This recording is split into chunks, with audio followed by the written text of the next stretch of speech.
Well, Katie Matsumoto, I want to say thank you for being willing to let me interview you today, because this is very important on my sermon on holiness and on purity today. And so I want to ask you, shouldn't ask a female this, but how old are you? I am 20. You are 20 years old.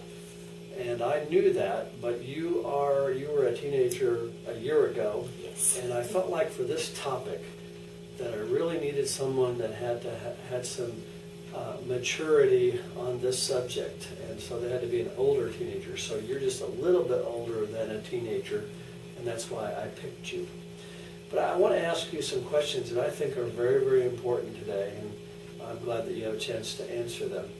But I want to ask you the question, how is it possible for a teenager to live a holy and a pure life in the year 2010?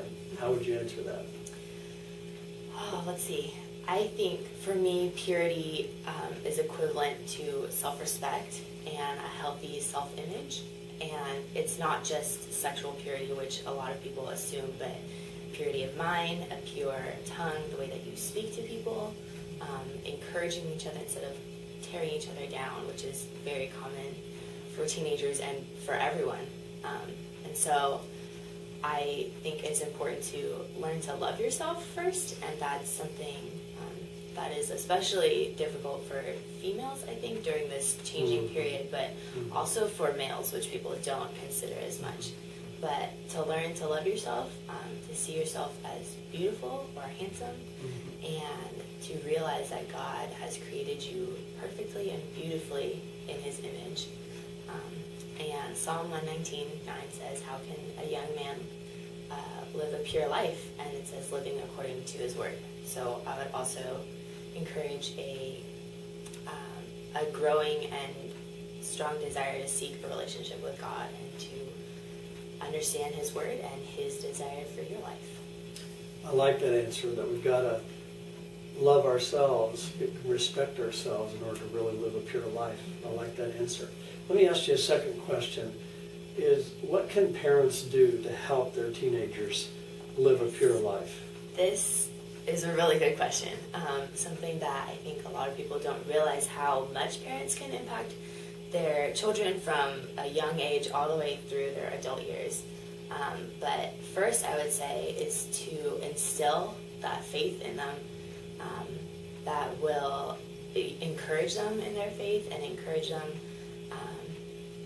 in their self-respect, and tell them that you love them, tell them that you are beautiful or handsome, and to just build up that self-esteem and build confidence, not in a cocky or boastful way, but in a healthy way. And encouraging in faith will lead them towards being accountable to God for their purity as well. So in that, I would say set an example in faith, in purity. It's a little bit different for parents and teenagers, but purity of mind, like I said, in language and in the way that you treat your spouse. I would say that's very important, the way that children watch their parents' interactions with each other, and that sets kind of a precedent for them of how to interact with the opposite sex. I love that answer, and parents just need to love and I heard you say to encourage their children to feel good about themselves and that they are to build them up. So crucial. I like that. Let me ask you another question.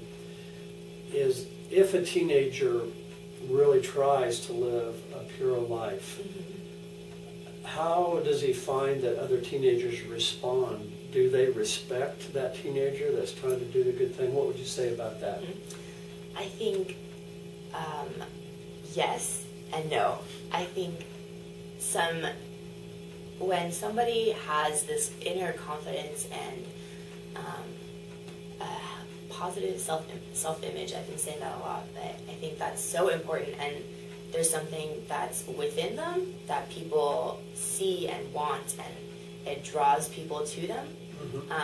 But because of that, I think some people go the opposite way and will discourage them and tear them down and make fun of them. And but when your strength comes from inside, I think that's that's okay, and it will happen no matter what. But I would encourage that still, and I think that people do have that desire to be that person and want that same confidence and in themselves, that they don't have to seek approval from other people. So I would say, as people mature, that yes, they do learn to respect those people and want to have that same thing that they have. I also think that other people really respect people down deep. They may not like it on the surface, but down deep they really respect the person that stands for the right thing. Yes. Well, I've got an important last question for you, and that is, what are the rewards that a teenager has for living a pure life? Yes, the rewards are innumerable that I can't even begin to list all of them, but I would say first and foremost, a deeper satisfaction than the fleeting pleasure of the moment. And as you learn to respect yourself, people will respect you. So gaining confidence in yourself, demanding respect from other people by the way that you carry yourself, by the way that you act, by the way that you speak, and healthier relationships with friends, with parents, with members of the opposite gender, and also less baggage to bring into future relationships. And there's so many more. I think it's highly satisfying. And it's a delayed satisfaction, but it's so much greater than what you would gain by doing it otherwise.